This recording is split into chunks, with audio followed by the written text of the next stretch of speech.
Hai guys, makasih udah mampir dan selamat menonton.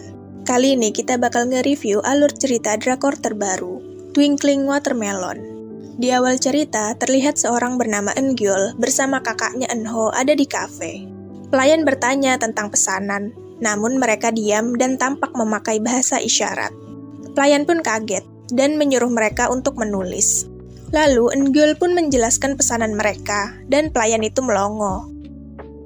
Saat pergi, Eungyul memakaikan earphone pada Eunho agar pengendara tak mengklaksonnya, karena Eunho tuli. Eungyul dan Eunho pun bersepeda bersama. Cerita pun kembali ke waktu Eungyul dan Eunho kecil. Mereka bersepeda di area konstruksi untuk menemui orang tua mereka, dan orang tua mereka juga tuli, hanya Eungyul yang tidak. Orang tuanya berjualan ayam goreng, dan Eungyul membantu melayani pelanggan. Para pelanggan pun senang dengan Eungyul. Lalu tukang sayur datang. Ibu memeriksa pesanannya dan bilang pada Eungyul jika sayur-sayurnya jelek. Eungyul pun menjelaskan pada tukang sayur sekaligus menegurnya. Hanya karena ibuku tak bisa bicara bukan berarti ibuku bodoh. Tukang sayur pun terkejut. Malam harinya, saat semua tidur, Eungyul terbangun karena salju turun. Lalu melihat ke jendela. Dan ibunya juga bangun karenanya. Ibu tanya kenapa Eungyul bangun. Eungyul bilang karena suara salju. Lalu ayah bangun. Ayah pun mengajak mereka main salju. Di luar, mereka membuat manusia salju. Lalu Eungyul mendengar suara besi akan jatuh. Dan Eunho tepat di bawah besi itu. Eungyul berlari namun jatuh. Ia pun berusaha memberi sinyal pada ayah. Untungnya ayahnya melihat dan cepat-cepat menyelamatkan Eunho. Setelah itu, mereka duduk bersama. Eungyul lalu tanya, jika aku dan kakak dalam bahaya, siapa yang lebih dulu ayah selamatkan? Dan Eungyul menyesal menanyakan hal itu, karena jawabannya selalu muncul di benaknya. Suatu hari, mereka pindah rumah ke apartemen lantai bawah. Lalu pemilik gedung datang menyambut mereka sambil mengejek. Dan Eungyul hanya menerjemahkan perkataan yang baik. Saat mereka masuk, pemilik gedung melihat penghargaan Eungyul dan terbesit ide. Ayah memasang bel dan ibu melukis dinding. Saat makan, ayah berpesan agar Eungyul selalu menjaga Eunho. Lalu anak pemilik gedung bernama Byung-ho datang. Ia mengajak Eungyul bermain karena ibunya menyuruhnya berteman dengan orang pintar. Saat bersepeda, mereka berhenti di depan Viva Musik lalu bilang pada Eungyul agar menjauhi tempat itu karena orang bilang pemiliknya memakan anak-anak. Lalu kakek Viva keluar dan mereka pun kabur. Eungyul dan Byung-ho main di warnet. Lalu ayah Eungyul menelpon menyuruhnya pulang. Di SD, guru akan mengadakan ujian matematika. Saat pulang, Byung-ho menyuruh Eungyul menukar jawabannya dengan miliknya agar ia dapat nilai. Eungyul menolak, lalu Byung-ho mengancam akan mengusir orang tuanya.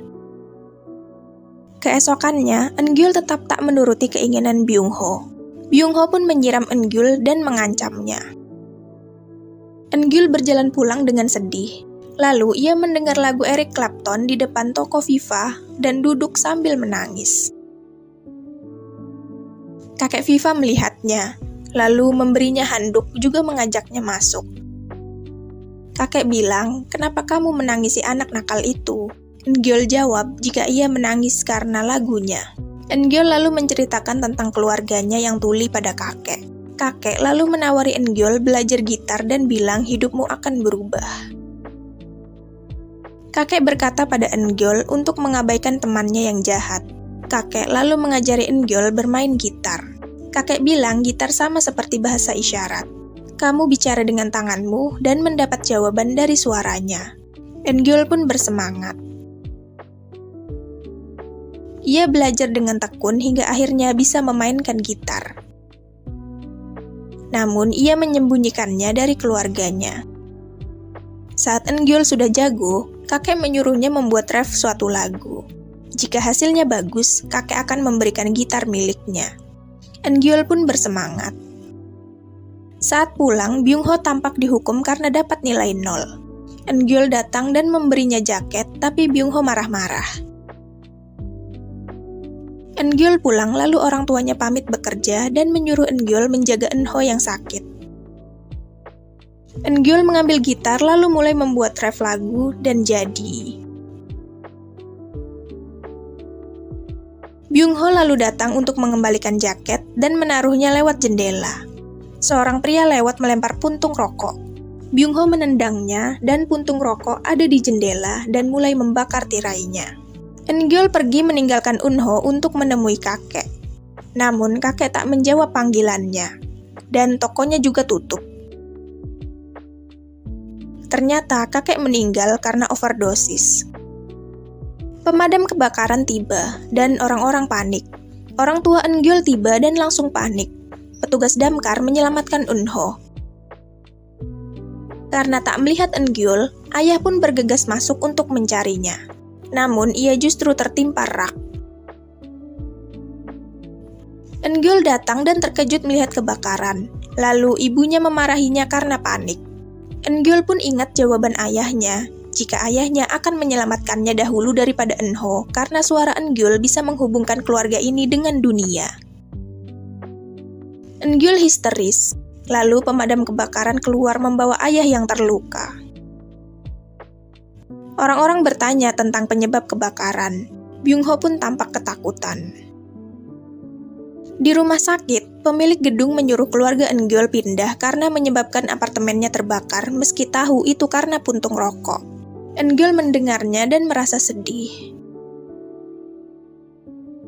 Saat akan pindah, ayah bilang, "Apa ada yang tertinggal?" Eungyul melihat gitar lalu pamit menemui kakek sebentar.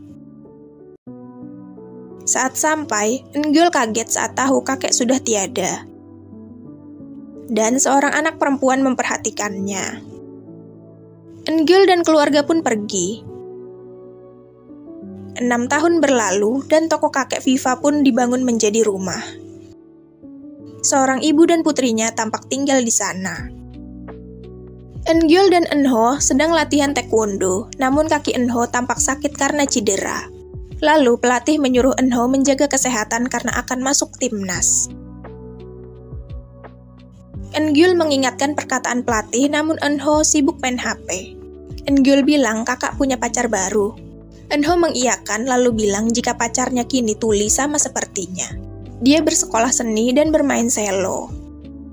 Namun itu bohong, pacarnya tak tuli. Eunho bilang mungkin ia begitu karena ingin perhatian kakak.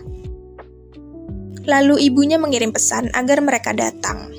Di tempat lain, seorang remaja bernama Yi-chan terpesona melihat gadis bernama Se-gyong. Yi-chan bekerja paruh waktu. Se-gyong membeli es krim dan Yi-chan memberikannya banyak. Lalu temannya datang dan bilang nenek Yi-chan di sini. Yi-chan pun panik. Nenek marah karena Yi-chan bekerja padahal ia masih pelajar. Yi-chan lari dan nenek mengejarnya. Lalu Eunho dan Eungyul tiba di warung orang tuanya. Ibunya lalu menjelaskan jika sudah 1 jam ayahnya terus membanggakan anaknya pada orang lain. Setelah itu ayah pingsan karena mabuk. Eunho dan Eungyul pun membawanya. Eunho lalu pamit pergi. Ayah bangun lalu bilang jika orang iri dengannya. Eunho akan masuk timnas taekwondo dan Eungyul akan jadi dokter. Ayah lalu berterima kasih karena Eungyul keluarganya tak diremehkan lagi. Eungyul belajar lalu mengingat kata-kata ayahnya dan menjadi beban baginya. Eungyul lalu mengambil petikan gitar dan berjalan keluar. Ia memakai masker juga penutup kepala. Lalu ingat perkataan kakek, kamu menghubungkan kesunyian pada dunia yang penuh suara melalui musik. Dan Eungyul pun bermain gitar di tengah keramaian orang penuh semangat. Dan orang-orang yang menontonnya pun tampak terkesima. Nah, itu tadi episode pertama, Twinkling Watermelon. Makasih buat yang udah nonton dan sampai jumpa.